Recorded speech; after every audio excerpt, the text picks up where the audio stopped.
Near صاحب یہ بتائیے آج کے فیصلے کے بعد آپ کو کیا لگتا ہے کہ قانونی طور پر پی ٹی آئی کی پوزیشن کمزور تھی یا ان کے دلائل کمزور تھے؟ شروع سے یہ ایک پرابلمیٹک سچویشن تھی جسے پی ٹی آئی نے فرینکلی سپیکنگ فورسی نہیں کیا.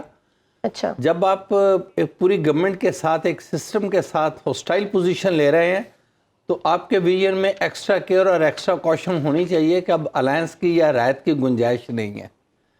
پی ٹی آئی شروع سے رعایتوں اور الاؤنسز کی عادی تھی اور اسی میں یہ مار کھا گئی. پی ٹی آئی کو ایکسٹرا کوشن اپلائی کرنا چاہیے تھا اپنے انٹرا پارٹی الیکشنز پر بھی اور اس کے بعد کی صورتحال میں بھی. اب انہوں نے اپنی مرضی سے پشاور ہائی کورٹ میں بھی گئے ہیں، لاہور ہائی کورٹ میں بھی گئے ہیں، لیکن جو پشاور ہائی کورٹ کا فیصلہ آیا ہے اس نے تو ان کی پٹیشن جو ہے ڈسمس کر دی. اس معاملے کو الٹیمیٹلی سپریم کورٹ نے ہی ریزالو کرنا ہے، چونکہ الیکشن کمیشن کے فیصلے کے دو حصے ہیں. ایک حصہ یہ ہے کہ کیا آزاد اراکین اگر کسی پہلے سے رجسٹرڈ جماعت میں شامل ہو جائیں اور وہ جماعت ایسی ہو جس کے اپنے سربراہ نے بھی اس کے نشان پہ الیکشن نہ لڑاؤ بلکہ آزاد حیثیت میں لڑاؤ، تو کیا اگر وہ ہاؤس میں آنے کے بعد خود کو ایک جماعت کی شکل میں ظاہر کرتے ہیں جو کہ پہلے سے رجسٹرڈ ہو تو کیا استحقاق پیدا ہو جائے گا پروپورشنل ریپرزنٹیشن کے طور پر مخصوص نشستوں کے لیے جو خواتین اور اقلیتوں کے لیے. دوسرا اہم حصہ ہے کہ وہ نشستیں جو ایس آئی سی حاصل نہیں کر سکی انہیں کیا پہلے سے موجود جماعتوں پہ ان کی عددی استحقاق سے بڑھ کر تقسیم کر دیا جائے گا. یہ ایک ایسا ایشو ہے جسے اب سپریم کورٹ سے کم کوئی عدالت شاید ریزالو نہ کر سکے.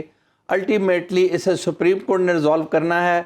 لاء میں ایک گرے ایریا ہے، سپریم کورٹ یا تو اسے امینڈ کرنے کا ڈائریکشن دے یا خود کو ایسی ججمنٹ دے جو پرو ایکٹیو ہو، جو پرابلم کا سولوشن پیش کرے، یا پھر سپریم کورٹ مجاز ہے کہ وہ الیکشن کمیشن کے آرڈر کو ہی اپ ہولڈ کر دے اور اسے in accordance with constitution and law قرار دے دے. لیکن ایک بار پی ٹی آئی اب مشکل کا شکار ہے چونکہ ان کا نمبر اب کم پڑ گیا. جو ایڈوانٹیج انہیں اسپیشل انٹرسٹ سیٹس کے ساتھ کم از کم کے پی اور پنجاب میں آنا تھا، بلوچستان میں تو کوئی پوزیشن نہیں تھی، سندھ میں بھی پوزیشن کمزور ہے، ایک آدھ سیٹ مل جاتی، لیکن اصل ایڈوانٹیج جو آنا تھا اسپیشل انٹرسٹ سیٹس کا وہ بلوچستان کے پی میں اور پنجاب میں آنا تھا. بالکل. اب یہاں سے محروم ہونے کے بعد ان کی عددی حیثیت اور کم پڑ گئی ہے جو کہ آنے والے سینٹ الیکشنز میں ان کی 2-3 نشستوں پر اثر انداز ہو سکتی ہے اور اس کے اثرات بھی مرتب ہوں گے. نیئر صاحب اس سماعت کی ٹائمنگز بڑی امپورٹنٹ ہیں. آئی ایم ایف سے پاکستان کے مذاکرات چل رہے ہیں، کیا امریکہ انتخابی دھاندلی کے معاملے پر کوئی سٹینڈ لے سکتا ہے؟ نہیں، کچھ ملے گا. پاکستان اور امریکہ کے تعلقات کبھی بھی پاکستان میں جمہوریت یا بنیادی انسانی حقوق کے احترام سے مشروط نہیں رہے. 3 ڈکٹیٹرز کی گورنمنٹس کو امریکہ نے بہترین سپورٹ دی. ایوب خان صاحب کو دی، مشرف مرحوم صاحب کو دی، ایوب مرحوم ہے صاحب، جنرل ضیاء الحق مرحوم کو دی، دوسری سویلین گورنمنٹس کو بھی دی. Americans according to situation conduct کرتے ہیں. ان کے تعلقات پاکستان سے ہیں، کسی مخصوص حکومت یا کسی مخصوص سیاستدان سے نہیں ہے. پاکستان کی ضرورت امریکی نقطہ نظر میں اکارڈنگ ٹو سچویشن تبدیل ہوتی رہتی ہے. جیسے سچویشن تبدیل ہوتی ہے امریکنز اپنے نیشنل سیکورٹی پلان کے تحت پاکستان کے معاملے میں اپنی پالیسی تبدیل کر لیتے ہیں. اگر اس سماعت پہ جائیں آئینی طور پہ یا قانونی طور پر پاکستان میں پاکستان کا آئین اور پاکستان کا قانون ہے.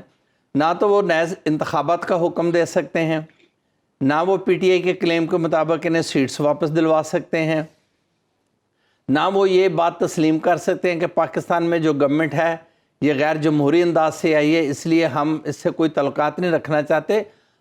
رانا صاحب نے اشارتاً بات کی ہے، کچھ میں بھی کر دیتا ہوں. جی.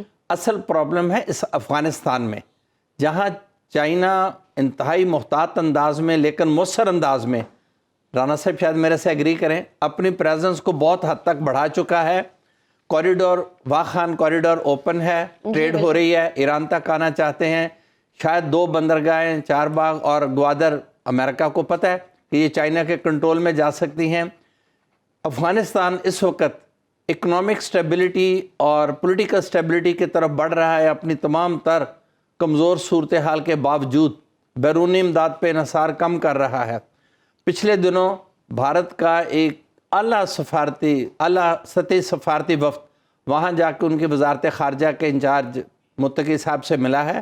بڑے اچھے ماحول میں گفتگو ہوئی ہے. جیسے میڈیا رپورٹس آئی ہیں, انہوں نے انسانی جو ہیومن اسسٹنس کی بنیاد پر بھارت کے اقدامات کو سراہا ہے.